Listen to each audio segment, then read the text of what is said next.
The stars look different here, Captain. Elena Vasquez stood at the observation window of the UES Resolute and watched the strange light of an unknown galaxy pass by. Her ship had just crossed a line that no human had ever crossed before. They had entered the Dominion. The Dominion was old. It was older than human civilization. It was older than the dinosaurs for 11 million years. This empire had ruled over 80,000 system. They had destroyed 400 species that had tried to enter their space. Without permission, the humans knew all of this. They had found the warnings carved into dead moons and floating wreckage at the border. The message was clear: turn back or die, but humans had never been good at turning back. Captain, we are getting strange readings, said Lieutenant Chen from the sensor station. His voice was calm, but his eyes were worried. 3 large objects are approaching, very large, very fast. Elena walked to the main screen. The computer was trying to show the size of the approaching ships, but it kept adjusting the scale. The first estimate said the ships were 10 km long, then it changed to 50, then 100. Finally it stopped at 300 km each. The bridge went silent. The Resolute was only 800 m long. These ships could swallow them without noticing. They are called arbiters, said Dr. Yuki Tanaka, the science officer. She was reading from old data files they had collected at the border. The Dominion uses them for one purpose only: execution. The 3 massive ships appeared on the visual display. They were black and angular, covered in strange patterns that seemed to move and shift. They did not look like machines. They looked like weapons given physical form. They looked like death itself had learned to fly. We are being scanned, Chen reported. They are looking at everything: our weapons, our engines, our life signs. Everything. Elena nodded slowly. She had expected this. She had prepared for this, but preparation and reality were 2 different things. Looking at those ships, she understood why no species had ever survived entering Dominion space. Captain, said Commander David Okonkwo, her second in command. He was a tall man with kind eyes and a voice that could calm any storm. What are your orders? Every person on the bridge turned to look at her. Elena could feel their fear. It was thick in the air like smoke. These were good people, brave people. They had volunteered for this mission, knowing the risks, but knowing you might die and seeing your death arrive were very different experiences.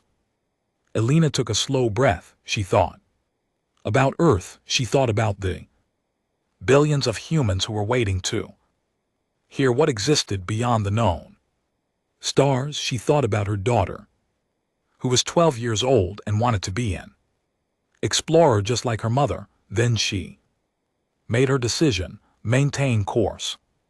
She said, her voice was steady. Do not change speed. Do not power up weapons. Open a communication channel. The bridge crew stared at her. Chen's mouth opened and closed without making sound. Captain, Okonkwo said carefully, they have not asked to communicate.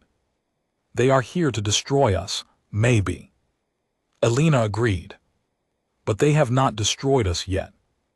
That means they are curious. Let us give them something to be curious about. She straightened her uniform and stood in front of the main camera. Open the channel, Lieutenant Chen. All frequencies, let them hear us. Chen's hands were shaking, but he did as ordered. A small light turned green, showing that they were broadcasting. This is Captain Elena Vasquez of the United Earth ship Resolute, she said Clearly, we are explorers from a planet called Earth.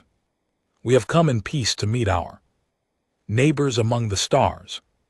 We request permission to establish diplomatic contact with the Dominion. We mean you no harm, and we hope you will extend the same courtesy to us. She paused, then added, we brought gifts, cultural exchanges from our world, music, art, literature. We would be honored to share them with you. The message went out into the void. Seconds passed, then minutes.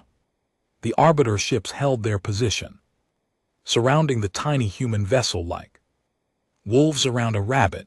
On the bridge of the lead arbiter, High Commander Tethvaros watched the human transmission. With all 6 of his eyes, he was an ancient being, over 3,000 years old, and he had seen many species die at the hands of the Dominion. He had killed millions himself. It was his purpose. It was what he was created for, but this was new. Every species that had crossed into Dominion space had done one of 3 things. They attacked in desperation, they tried to run, or they begged for mercy. These were the natural responses to facing certain death. These were the responses that Tethvaros understood. The humans did none of these things. They asked for a conversation. They offered gifts. Commander said, one of his subordinates, shall we activate the cascade? 1 pulse will be enough to reduce their vessel to atoms. Tethvaros did not answer immediately. He watched the human captain standing calmly on her bridge. Her vital signs, which the scans were monitoring in detail, showed elevated heart rate and stress hormones. She was afraid. Of course she was afraid.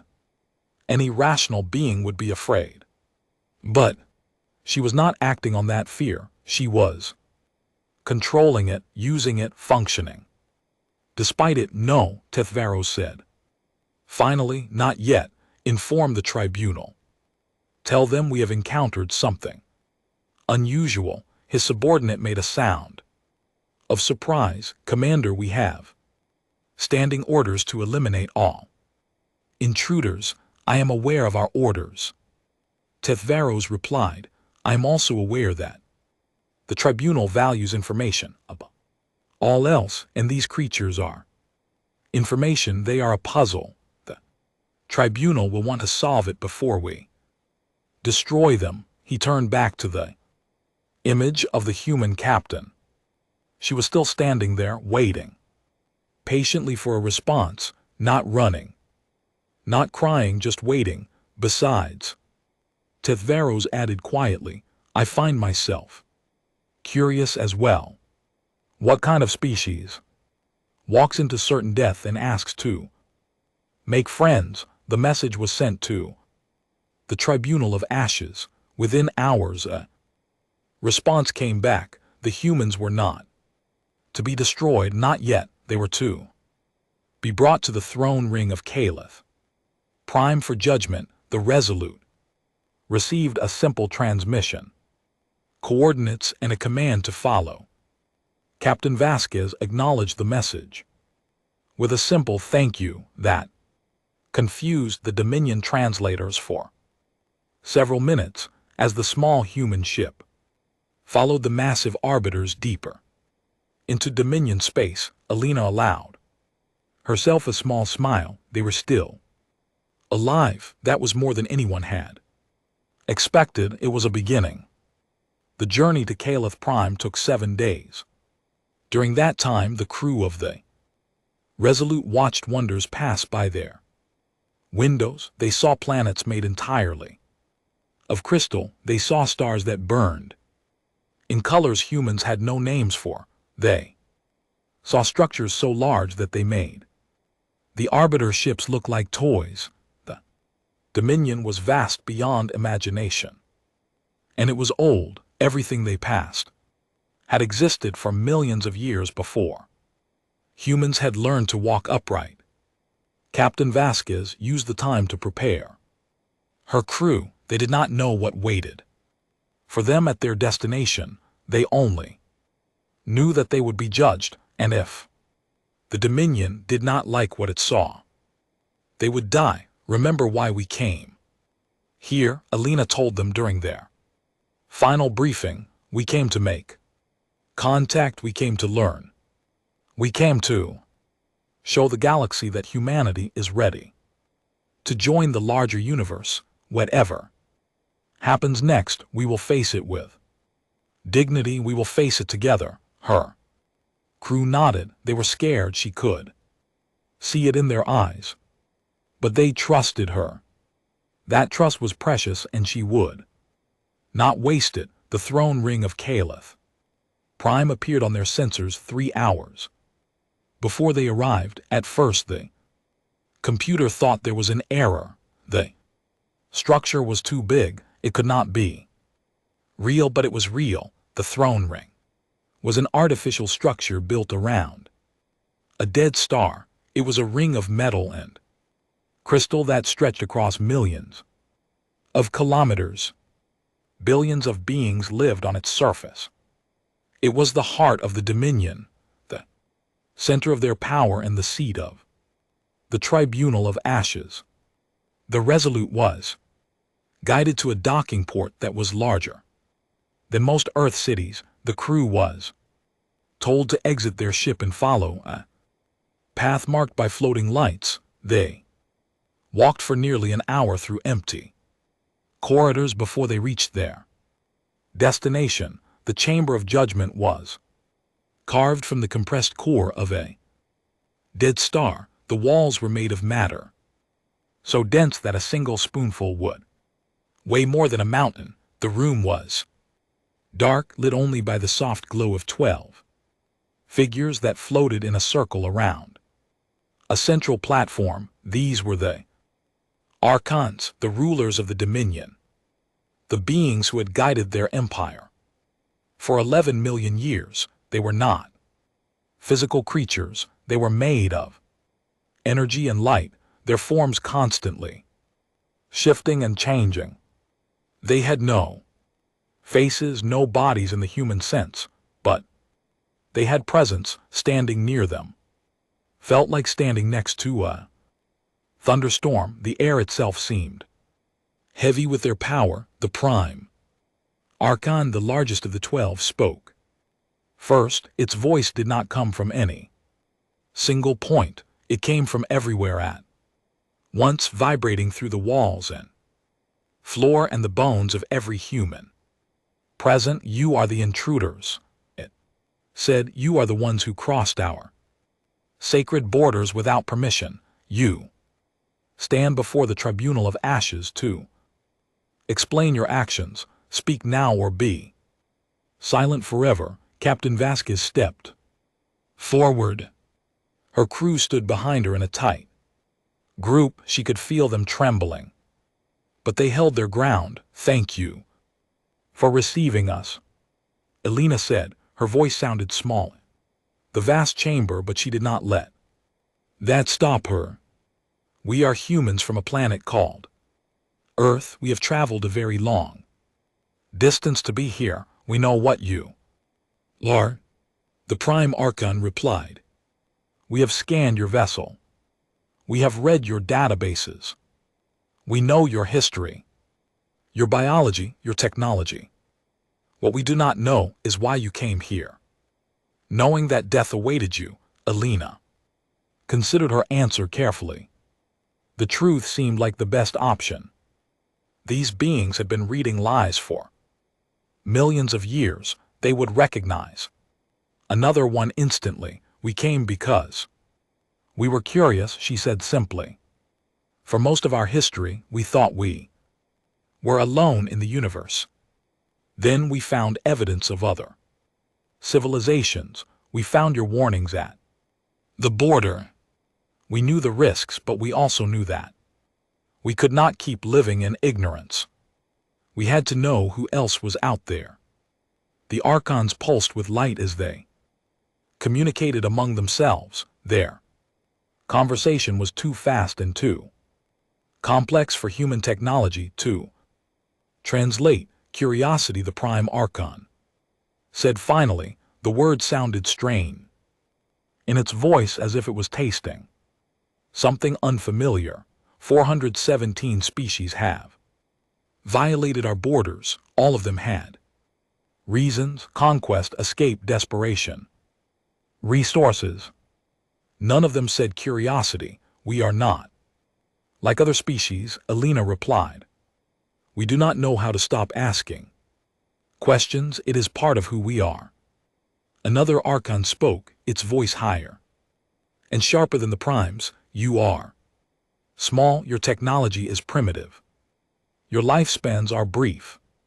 By what right do you believe you deserve to exist? Alongside us, Commander Okonkwo stepped forward to stand beside his captain. We do not claim any right, he said calmly. We simply exist. We have fought for that existence every day of our history. Ice ages tried to kill us. Plagues tried to kill us. We even tried to kill ourselves many times, but we are still here. We survive. It is what we do. You do not fear extinction? The prime archon asked. Dr. Tanaka answered this time. Her voice was quiet but steady. Of course we fear it. We fear it very much, but fear does not control us. We have learned to act despite our fear. We have learned that fear is just information. It tells us something is dangerous. It does not tell us to stop. The chamber fell silent. The archons flickered and pulsed, their light growing brighter and then dimmer as they processed what they had heard. For 11 million years they had judged species. They had found all of them wanting. The weak ones begged for mercy. The strong ones fought back.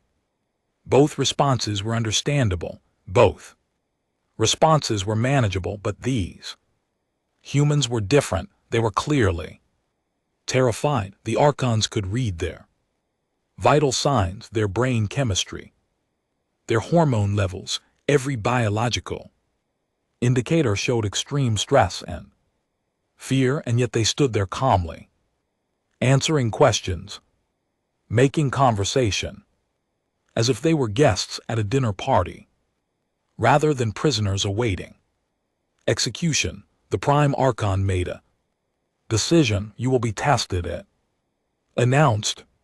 We will show you what the Dominion is capable of. We will show you the true power of this galaxy. And then you will be judged again. If your calm is genuine, you may yet live. If it is a mask, you will die like all the others. Captain Vasquez nodded. We understand. Thank you for the opportunity. The prime archon paused. In all its long existence, no condemned species had ever thanked it for anything. These humans were very strange. Indeed, the humans were taken back to their ship.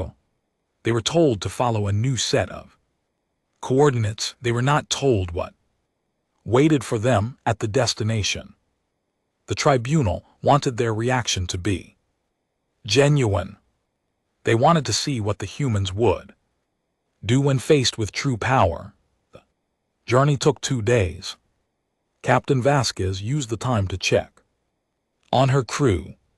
Some of them had not slept since the meeting with the archons. She found Lieutenant Chen staring out a window at the passing stars. How are you holding up? She asked him. Chen turned to look at her. His eyes were red from lack of sleep. Captain, I have a question. Are we going to die out here? Alina sat down beside him. She thought about lying. She thought about giving him false hope. But Chen deserved better than that. They all did. I do not know, she admitted. Maybe, probably, but we knew that when we signed up for this mission. We knew we might not come home. Then why did we come? Chen asked. Why did any of us agree to this? Elena looked out at the stars. They were beautiful. Strange and distant and beautiful.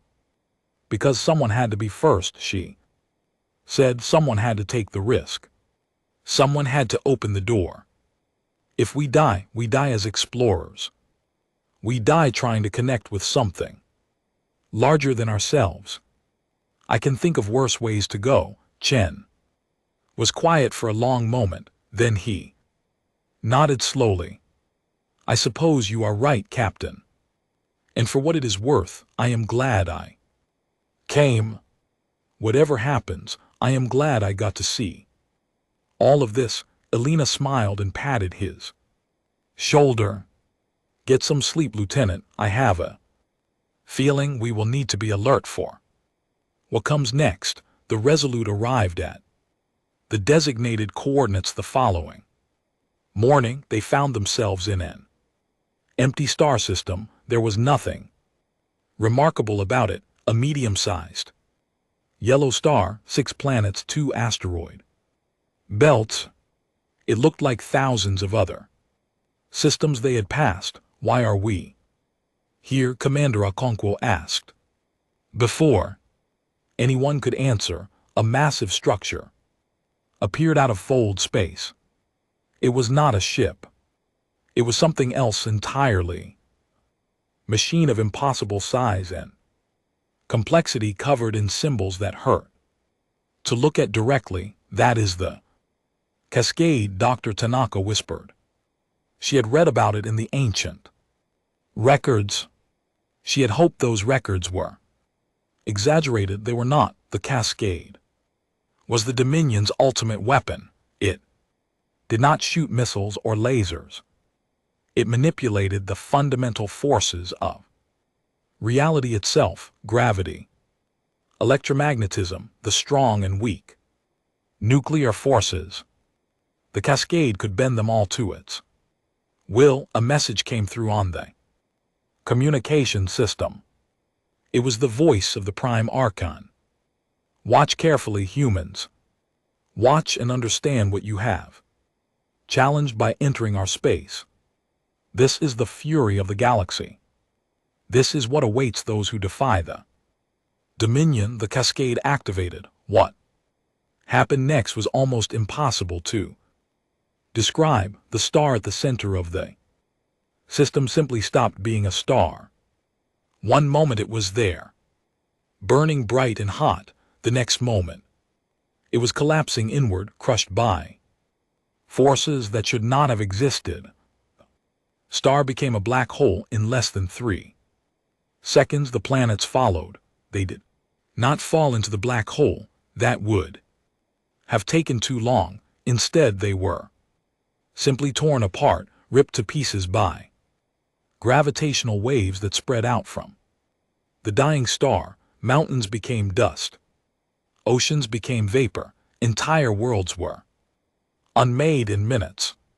The crew of the Resolute watched in silence. Some of them were crying, some of them were praying. All of them understood that they were witnessing the death of a solar system. When it was over, nothing remained but a swirling cloud of debris and a hungry black hole at the center. 6 planets, 2 asteroid belts. Billions of years of cosmic history. Gone, just gone. The Prime Archon spoke again. This is our power. This is what we have used against every species that has defied us. Now you understand why no one survives entering Dominion space. Now you understand why you should have turned back. The bridge was silent. Captain Vasquez stared at the destruction on the screen. Her heart was pounding. Her hands were cold. She had just watched the impossible happen, but she did not scream. She did not cry. She did not beg. Instead, she turned to Dr. Tanaka. Doctor, did you get all of that on sensors? Tanaka blinked, startled by the question. Yes, Captain. Full recording, all wavelengths, good. Alina said. Make sure it is backed up in multiple locations. The physics department back home will want to study this for decades. Commander Okonkwo walked over to the engineering station. The gravitational manipulation was remarkable, he said. Thoughtfully, I wonder how they generate enough energy to bend space-time like that. It would take more power than our entire civilization produces in a year. Chief Engineer Marcus Webb was already running calculations on his console. I have some theories, he said. The wave patterns suggest they are tapping into zero-point energy somehow. If we could figure out the mechanism. The crew of the Resolute began to discuss the technical aspects of what they had just witnessed. They asked questions, they shared observations, they debated theories. Aboard the observation platform, High Commander Tethvaros watched the humans with growing disbelief. He had seen the cascade used many times. He had watched entire armadas panic and flee. He had watched proud warriors fall to their knees and weep. The humans were taking notes. They had just witnessed the destruction of a star system, and they were discussing the physics involved. They were asking how it worked. They were wondering if they could learn from it. This is impossible, Tethvaros said to himself. This is not a normal reaction. Something is wrong with these creatures, but nothing was wrong with them. They were simply human, and humans had spent their entire existence facing things that should have destroyed them. Ice ages, asteroid impacts, global plagues, nuclear weapons, climate change. Each time they had survived, each time they had adapted, each time they had found a way forward. The destruction of a star system was terrifying, but it was also just another day at the point, another challenge, another problem to solve. Captain Vasquez turned to face the observation drone that carried the Archon's presence. Is this your only argument? She asked. Her voice was steady. Destruction, because if so, I have to tell you, it is not very convincing. You have shown us that you can break things. Anyone can break things. The question is, can you build? Can you create? Can you grow? She paused, then continued. We have a saying on Earth, those who can only destroy are not as powerful as they think. True power is the ability to create something new. True power is bringing life, not death. The observation drone hung silently in the air. No response came, but in the chamber of judgment the Archons were conferring in urgent, flickering light. Something had gone wrong. The test had failed. The humans were supposed to break. They were supposed to finally show their fear, their weakness, their mortality. Instead, they had lectured the tribunal on the nature of power. The Prime Archon felt something it had not experienced in millions of years. It felt doubt. Perhaps they had made a mistake. Perhaps they had underestimated these strange, small, fragile creatures. Perhaps for the first time in 11 million years, the Dominion had finally met its match, not in strength, not in technology, not in the ability to destroy, but in something far more dangerous: the refusal to be afraid. News traveled fast in the Dominion. Within hours of the failed test, every major world in the Empire knew about the strange creatures from beyond the border. The story spread like fire through dry grass. They had watched the cascade destroy a star system. They had not broken. They had asked for technical details. For the first time in 11 million years, the subjects of the Dominion began to They whispered in market halls and temple grounds. They whispered in military barracks and academic institutes. They whispered the same question over and over again. Who are these humans, High Commander? Tethvaros returned to the throne ring to deliver his report in person. He had spent 3,000 years serving the Dominion. He had destroyed civilizations. He had crushed rebellions. He had faced horrors that would shatter most minds, but standing before the tribunal now, he felt something unusual. He felt uncertain. Tell us everything, the Prime Archon commanded. Leave nothing out. Tethvaros organized his thoughts carefully. The humans are physically weak, he began. Their bodies are fragile. They age quickly. A human life lasts less than a century. On average, they have no natural weapons, no armor, no venom. By every biological measure, they should have gone extinct long ago. And yet they survived, one of the Archons observed. Yes. Tethvaros agreed. Not only survived but thrived. They became the dominant species on their planet. They built civilizations. They developed technology. They reached out into space. He paused. But that is not what makes them dangerous. Then what does? Tethvaros called up a display showing human history. It was a long and bloody record, wars stretching back thousands of years, plagues that killed millions, natural disasters that wiped out entire regions. Again and again the humans had faced extinction. Again and again they had pulled back from the edge. They have been forged in crisis. Tethvaros explained. Every generation of humans has faced something that should have destroyed them. Ice ages, famines, plagues, wars. They developed a species-wide psychological adaptation to constant danger. They learned to function under pressure. They learned to think clearly when everything around them was falling apart. The Prime Archon's light flickered with thought. You are saying their calm is not an act? No, it is not. They are genuinely afraid. I have seen their biological readings. Their fear responses are extremely active, but they have learned to separate their fear from their actions. They feel the terror, but they do not let it control them. It is remarkable. Another Archon spoke up, its tone sharp with skepticism. This is impossible.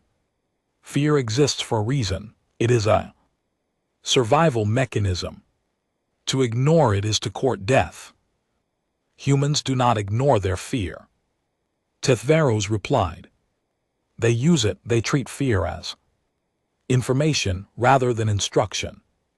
Fear tells them something is dangerous, but it does not tell them what to do about it. They make that choice themselves. He brought up another display, this one showing human cultural artifacts, music, poetry, art, stories. Look at this, he said. Humans have an entire category of entertainment based on facing fear. They call them horror stories. They deliberately seek out experiences that frighten them.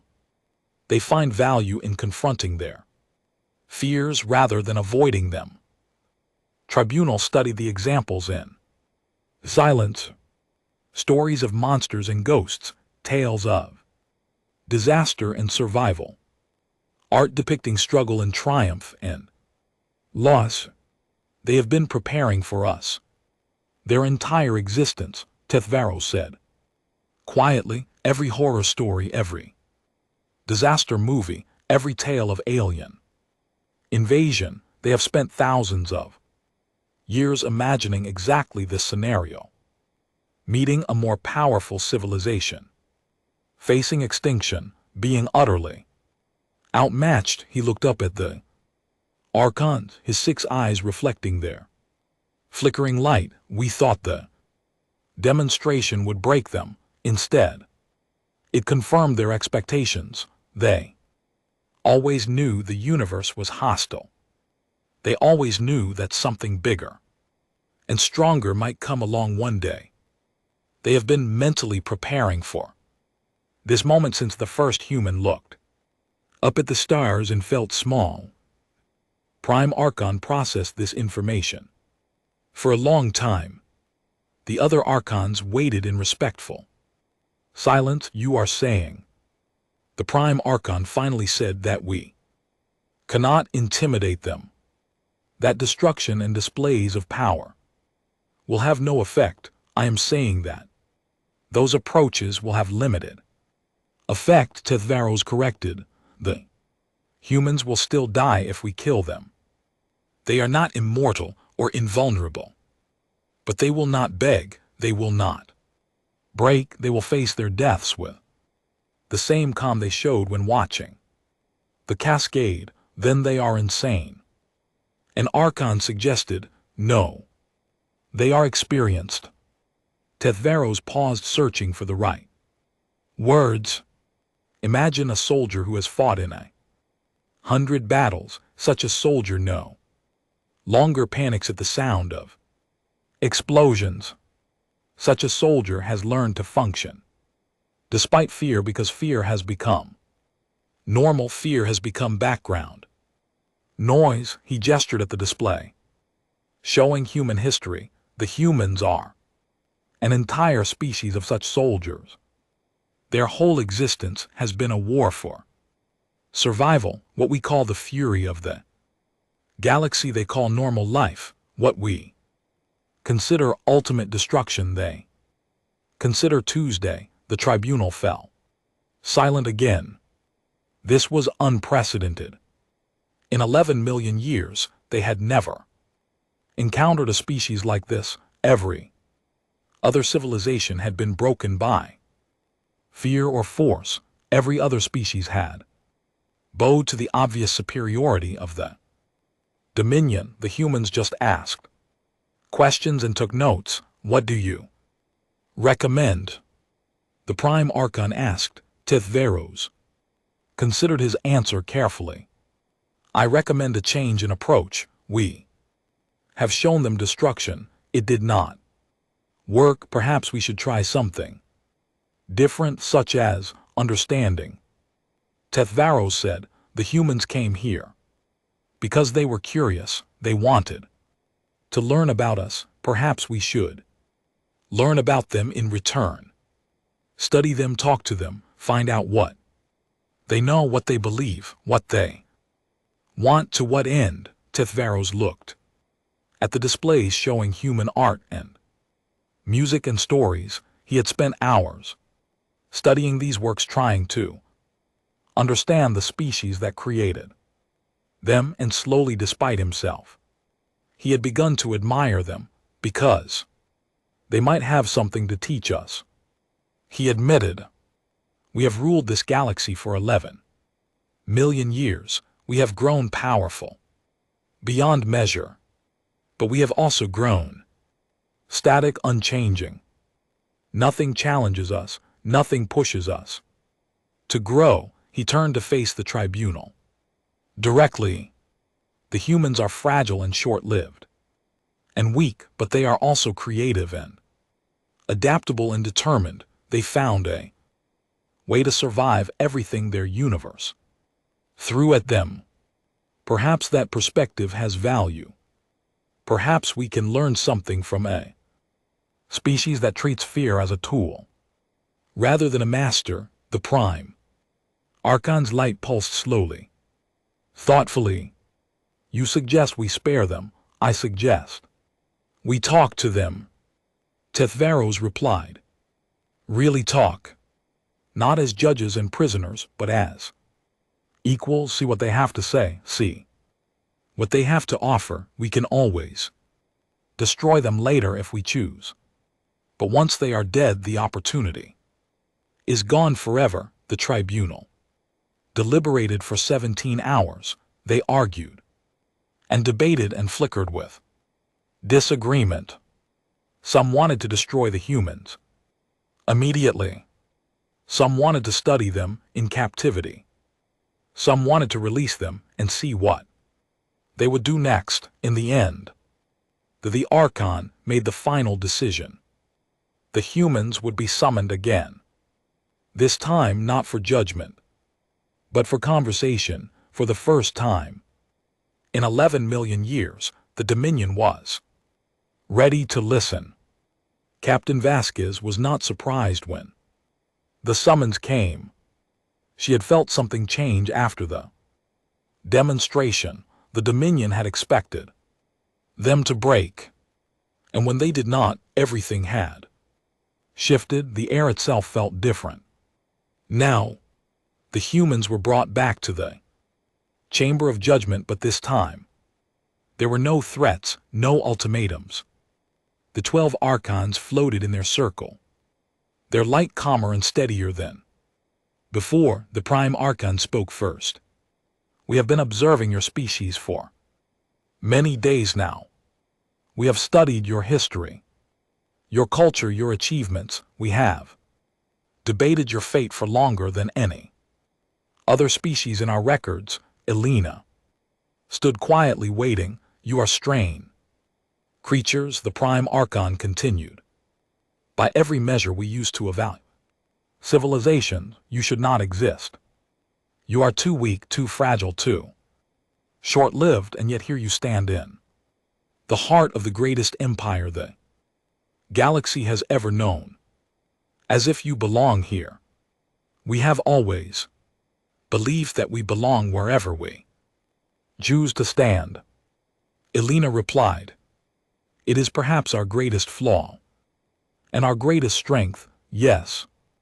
The Archon agreed. We are beginning to understand this. Another Archon spoke up, its voice gentler than before. We showed you our power. We destroyed a star system before your eyes. We expected you to break. Instead, you asked questions, you took measurements, you discussed physics. We do not understand this response. Commander Okonkwo stepped forward. May I explain? The Archon dipped its form in what might have been a nod. On Earth, Okonkwo began, we have a concept called acceptance. It does not mean giving up. It does not mean approving of something. It simply means acknowledging reality as it is, without wasting energy on denial or despair.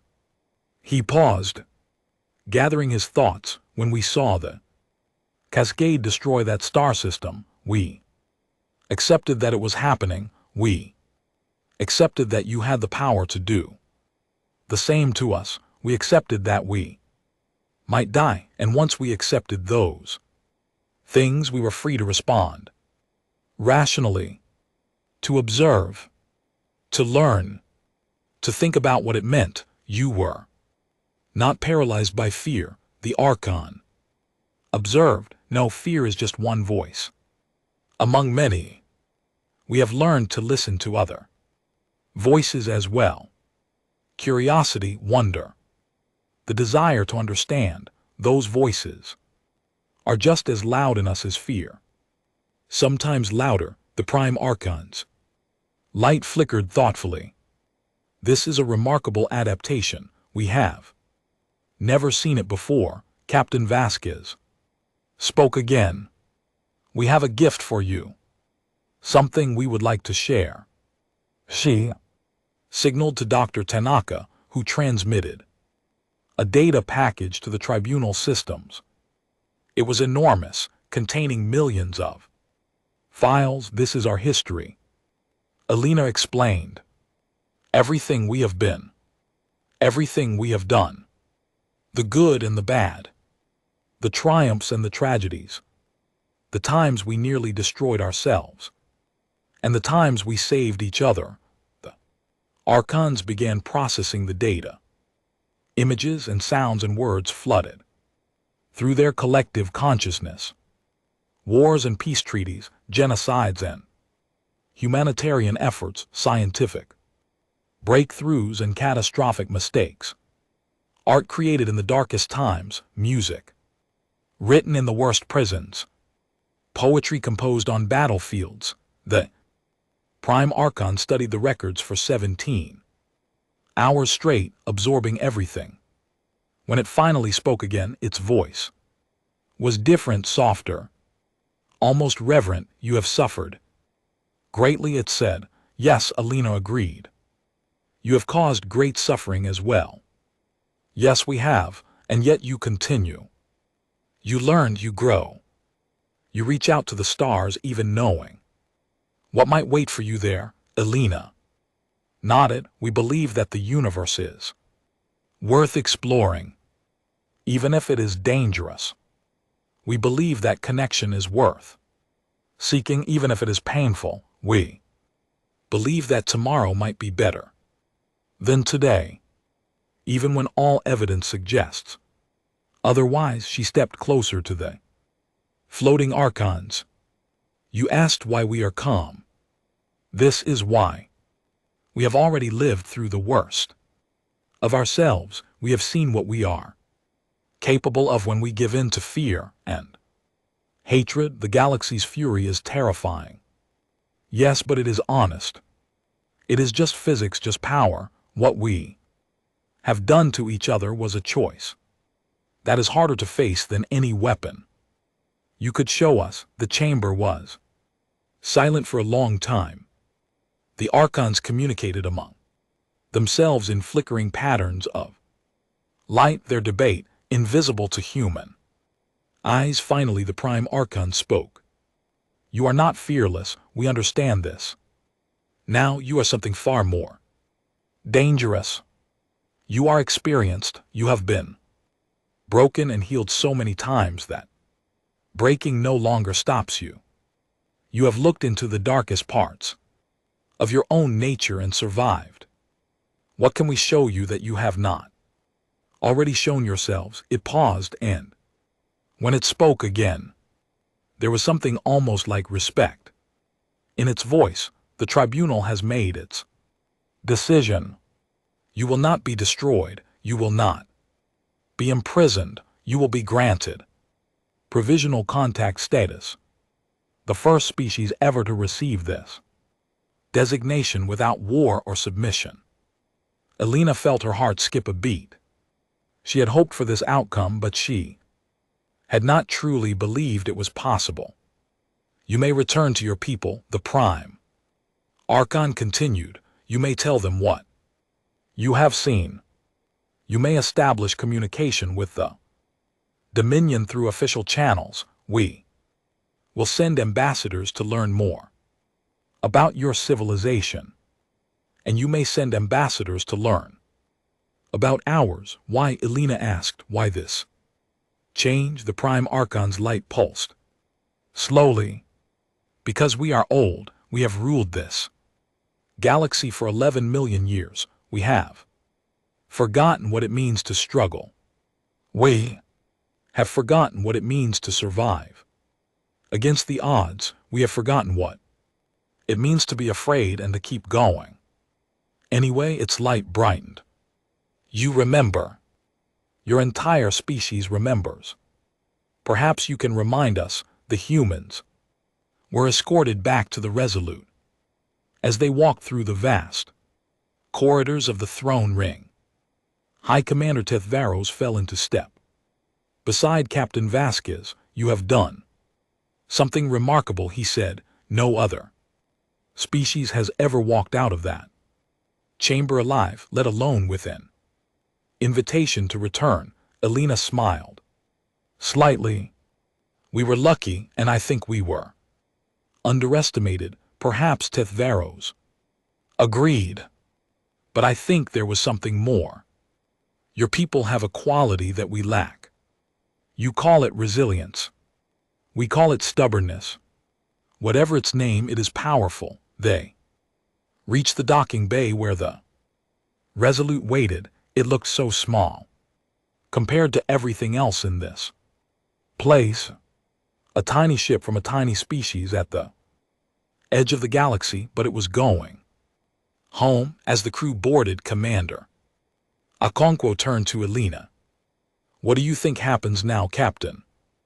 Elena looked back at the vast structure of the throne ring. Somewhere in there, the oldest civilization in the galaxy was reconsidering everything it thought it knew about fear and courage and survival now.